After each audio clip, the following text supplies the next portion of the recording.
Hello everyone, holistic healing coach reiki grand master doctor Sindhu Gupta occult science में हम आजकल जान रहे हैं कुआं नंबर के बारे में। न्यूमरोलॉजी के आधार पे हम अपने कुआं नंबर को कैसे फ़ायदेमंद बना सकते हैं अपने लिए, उस डायरेक्शन में अपने घर में उसको एनहांस करके या उससे रिलेटेड जो भी चीज़ें आपको बता रही हूँ वो आप अपने साथ कैरी कर सकते हैं अपने पॉकेट में। तो ये हमारे को जीवन में और एनर्जी देते हैं, ऊर्जा देते हैं।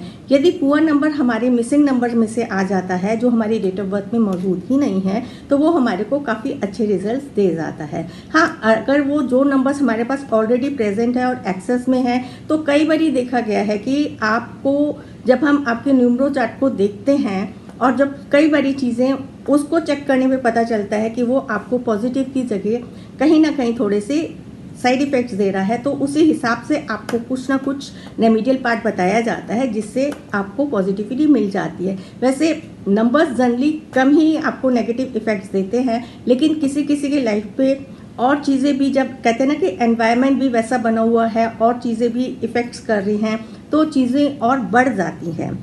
आज हम बात करेंगे प्लैनेट राहु की। नंबर 4 राहु प्लैनेट का जो हमारा एलिमेंट है वो फायर एलिमेंट है और ये रिप्रेजेंट करता है हमारे साउथ ईस्ट डायरेक्शन को। ये हमारे कैश फ्लो को, फाइनेंस को रिप्रेजेंट करता है। तो जब भी आपको कैश फ्लो और फाइनेंस को बढ़ाने की ज़रूरत है तब आप इसको एक्टिवेट करेंगे। बहुत ज़्यादा एक्टिवेशन इसको हम नहीं रिकमेंड करते कि आप इसको करें। ज़रूरत के हिसाब से आप इसको एक्टिवेट करें अपने राहु प्लैनेट को। इसमें आप स्ट्रीट डॉग्स को सेवा कर सकते हैं, उनको मेडिकल हेल्प दे सकते हैं, उनको फीड कर सकते हैं और आप दे सकते हैं काला कंबल दान में। और जो भी चीज़ करें ऐसे करें, इस भाव से करें, भोले भाव से करें कि दूसरे का भी कल्याण हो और आपका भी कल्याण हो। अगला हमारा जो कुआं नंबर है 5, जिन भी लोगों का कुआं नंबर आता है 5 वो मरकरी बुध प्लैनेट को रिप्रेजेंट करते हैं। वो हमारे सेंटर को रिप्रेजेंट करता है। सेंटर मीन्स घर का भ्रम स्थान। तो आप एक तो ये देखें कि जिन भी लोगों का घर का भ्रम स्थान इम्बैलेंस होगा उनकी लाइफ में कहीं ना कहीं प्रॉब्लम्स आ रही होंगी। तो अपने घर के भ्रम स्थान को आप खाली करें। वहाँ पे जितना क्लियर रखेंगे अपने घर के भ्रम स्थान को उतने ही आपको अच्छे रिजल्ट्स मिलेंगे।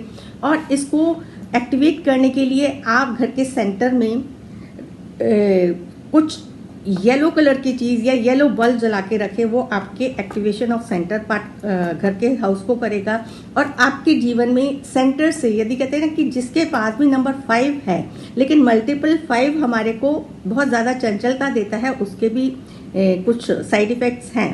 वो हम जब कभी क्लास में या किसी और वीडियो में आपके साथ डिस्कस करूंगी मैं। इसको एक्टिवेट करने के लिए आप हरी चीज़ों का दान, गाय को हरा चारा खिला सकते हैं और ट्रांसजेंडर को आप दे सकते हैं 5 चीज़ें दान में। इसको आप अपने हाथ पे लिख सकते हैं जब भी आपको ज़रूरत है, ज़रूरत के हिसाब से। तो ये आपको बहुत पॉजिटिव रिजल्ट्स देगा। मल्टीपल में आप इसको अवॉइड करें तो ज़्यादा अच्छा है।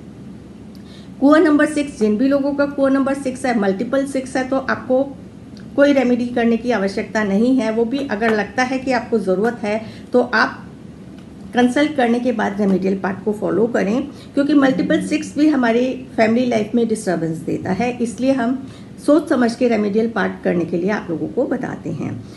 ये हमारा है वीनस। ये रिप्रेजेंट करता है हमारे नॉर्थ वेस्ट कॉर्नर को।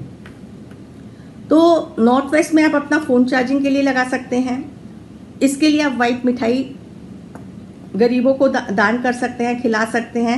अच्छे भाव से आप उनको वाइट मिठाई फ्राइडे के दिन दें। पूर्णमासी पे आप वाइट खीर दे सकते हैं, मंदिर में चढ़ा सकते हैं। और आप श्रीम मंत्र की चैंटिंग कर सकते हैं। श्रीम मंत्र की चैंटिंग तो आपको फल ही देगी, क्योंकि ये आपके रिलेशनशिप को अच्छा करती है। फिर है हमारा नंबर 7। नंबर 7 है हमारा केतु प्लैनेट का। तो केतु प्लैनेट को एक्टिवेट करना है। ये आपको, यदि आपको स्पिरिचुअलिटी की तरफ जाना है, आप चाहते हैं, और ये आपको रिसर्च में भी लेके जाता है, तो कोई भी कॉम्पिटिटिव एग्ज़ाम दे रहे हैं उसके लिए आप नंबर 7 को एक्टिवेट कर सकते हैं। इसके अंदर ये है कि आप अपने साधु संतों की सेवा करें।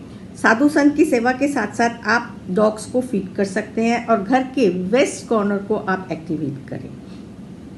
ये एरिया वाइज ही जो जोन को रिप्रेजेंट कर रहे हैं उसी हिसाब से हम लोग बताते हैं आपको एलिमेंट्स के हिसाब से कि आपको क्या रेमेडियल पार्ट करना चाहिए।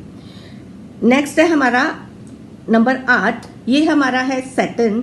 सैटर्न शनि प्लैनेट सब लोग हालांकि डरते हैं, शनि से डरना नहीं चाहिए। आप सीधे रास्ते से काम करेंगे तो शनि आपको बहुत कुछ देने वाला है। शनि को एक्टिवेट करने के लिए जब भी आपको लगता है कि शनि की ब्लेसिंग्स चाहिए आपको, तो आप पीपल के पेड़ की सेवा करें, सरसों के तेल का दिया जलाएं, काला तेल, काले कपड़े, काली वस्तुएं आप दान में दे सकते हैं। तो ये है हमारे कुआं नंबर के हिसाब से, और ये इसकी हमारी डायरेक्शन है नॉर्थ ईस्ट। नॉर्थ ईस्ट को एक्टिवेट करेंगे आप। ये देखिए वास्तु के हिसाब से है। नंबर 8 जो लोशो ग्रिड में डायरेक्शंस आ रही हैं उसके हिसाब से मैं आपको बता रही हूँ, क्योंकि लोशो ग्रिड के ही हिसाब से इसके अंदर आपके रेमेडियल पार्ट हैं। यदि आप लोग इस चीज़ से सहमत है, आपको लगता है आपको इसकी ज़रूरत है कि हर एक की अपनी अपनी स्टडी होती है, चीज़ को समझ के यदि आप करेंगे तो आपको बेहतर रिजल्ट्स मिलेंगे। फिर भी आपको कोई डाउट रहता है तो आप दिए गए नंबर पे हमसे संपर्क कर सकते हैं। मिलेंगे अन्य किसी कड़ी में नई जानकारी के साथ।